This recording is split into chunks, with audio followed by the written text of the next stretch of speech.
May gabi. God called us for a purpose. Amen. And to those who are called to respond, no? Kini mao ang mensahe sa Diyos kanato. In 2 Corinthians chapter 5 verse 17 to 21. Therefore, if anyone is in Christ, that is crafted in, joined to Him by faith in Him as Savior. He is a new creature, reborn and renewed by the Holy Spirit. The old things, the previous moral and spiritual condition have passed away.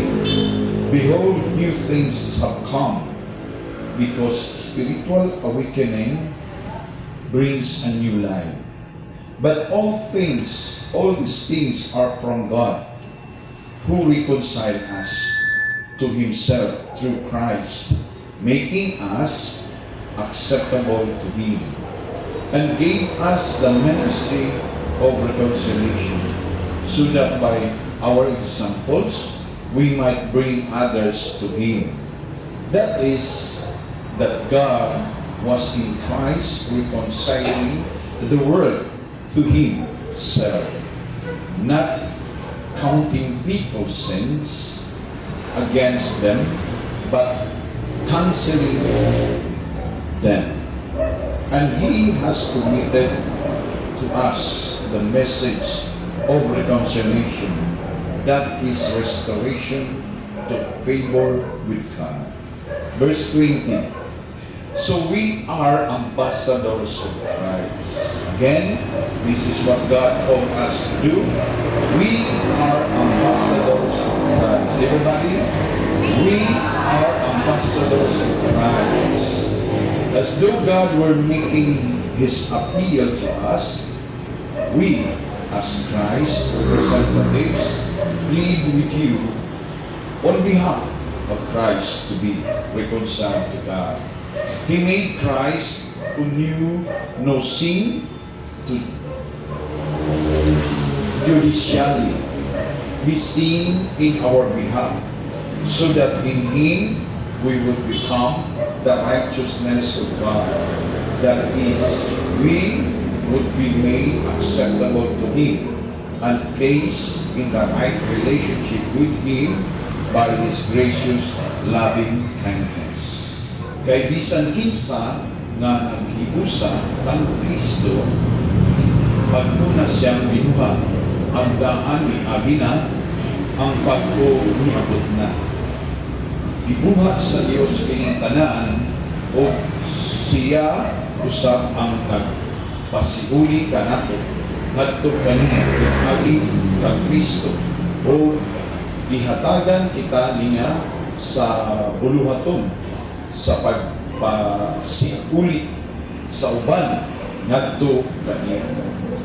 Maoy among mensahe na ang Diyos pinaagi kang Kristo nagpasiuli sa tanang tao ngadto sa iyang pagalingon. Ang Diyos wala na mag-isip sa ilang mga sala. O gihatagan kami niya sa mensahe kung saan niya pagpasagot sa sipuli kaniya ngadto kaniya. Kanila ngadto kaniya. Busa ani kami gipadala ni Kristo ug samara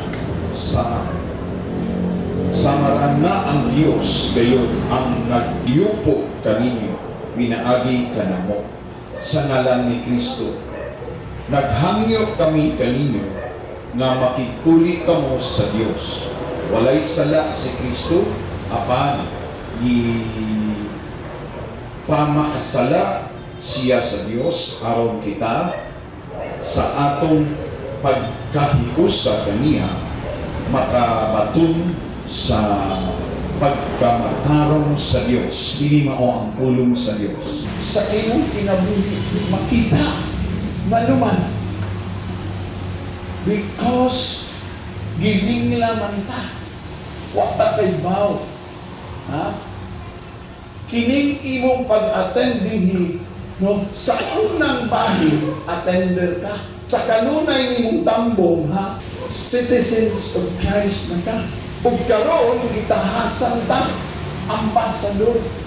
Dili basta-basta nga tahas kay ngano kini nga tahas gihatag ni kay gipili ka handpicked by God. Sa kadaghan dinhi nagpuyo wa sila mong sanong. Ikaw pa hinuon ni sanong kay ngano dunay nakita si Jesus diya kanimo nga angay kang ubanan ug kuyugan kay ikaw at dunay kasing-kasing ni pasalamat sa kaluwasan gihatag niya. Ang kanang tao giluwas, pero nanong wa man sila dini kay wa sila sakit kay ba mga tiyo way batasan. Mayon na lang ako ra ni sulti ang Ginoo ha.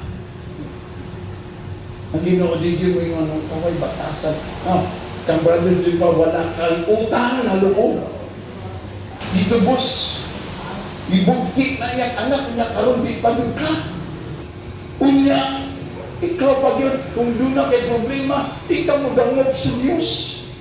Mudangog ka sa uban. Unsaman pagtuo sa uban nga we are the ambassadors of Christ. We must know our calling is so kanang powerful. Ang panawagan niya, adunay katungdanan, adunay purpose.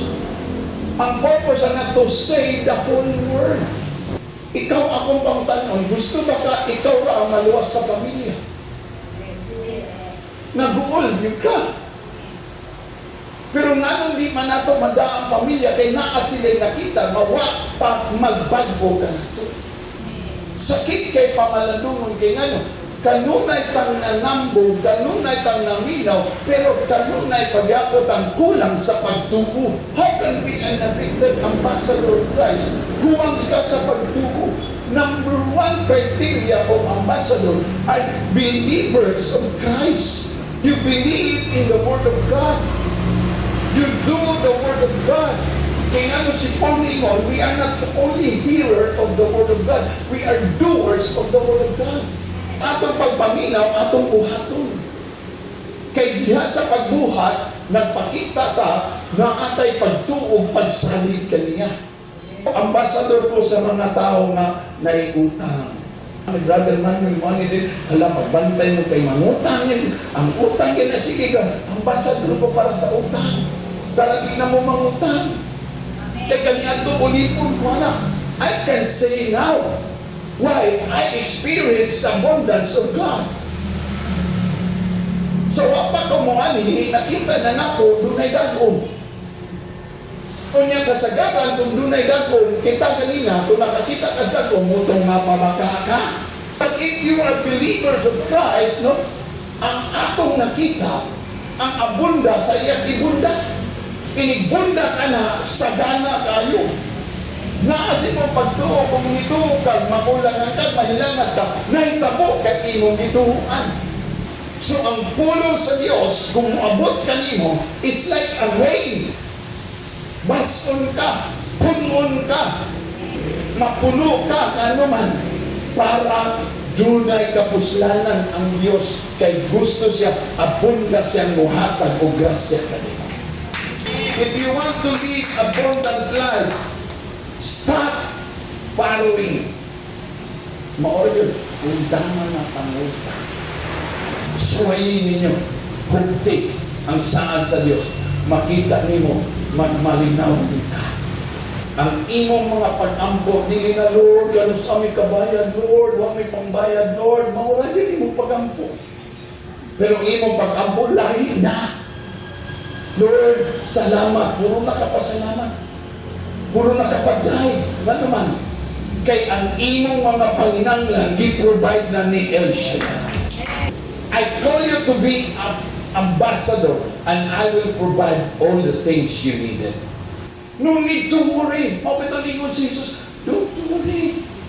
Ayaw ka buol, ayaw ka balaka. Kay atin mo, kuyog ta. Kay dito, masulban imong problema. Kung kita niyo noon, ang pulong sa Diyos, di literal na yun, gipasabot na yun, di pa yun mo tuo. So brothers and sisters, Live by faith because you are ambassador of Christ.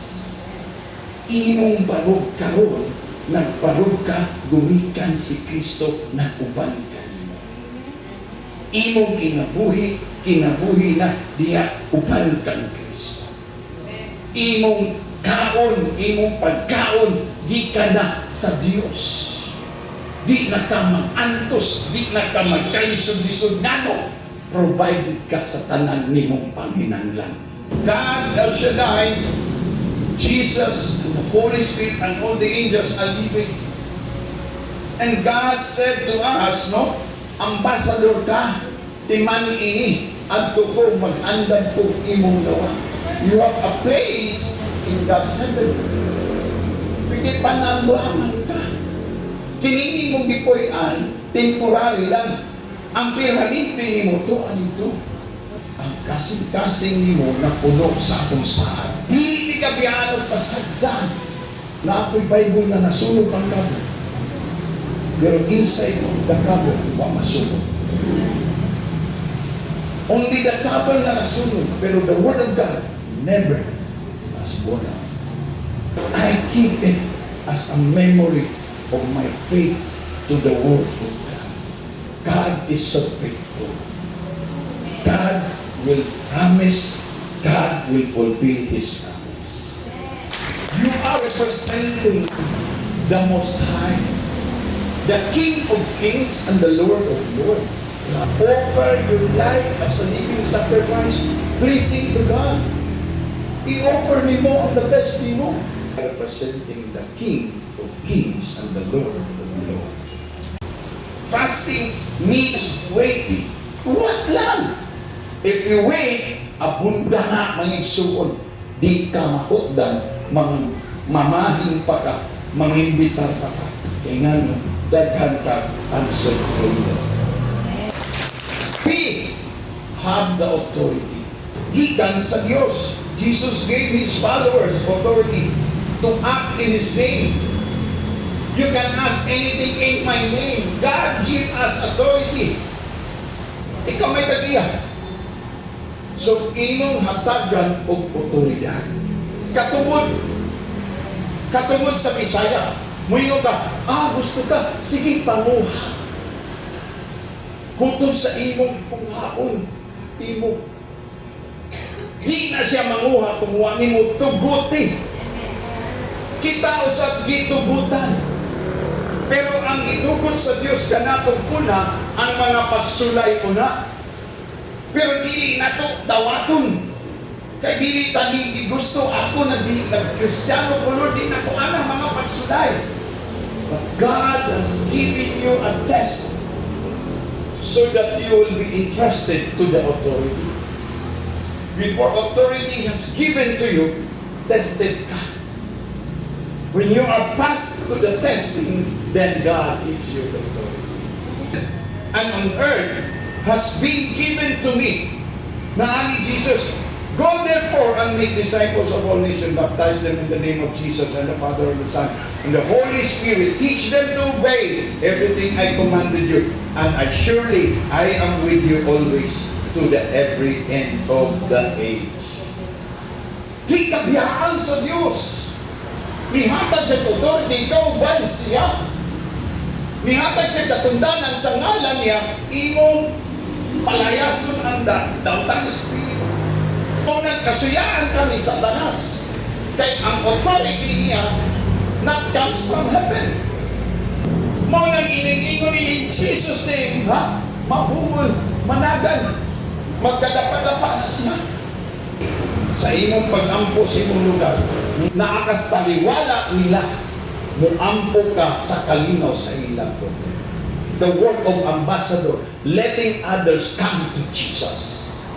Sa biyaya, sa grasya ni Lord, gitagaan kong trabaho. Ang trabaho na ko sa Guadalupe sa among barangay, lupon.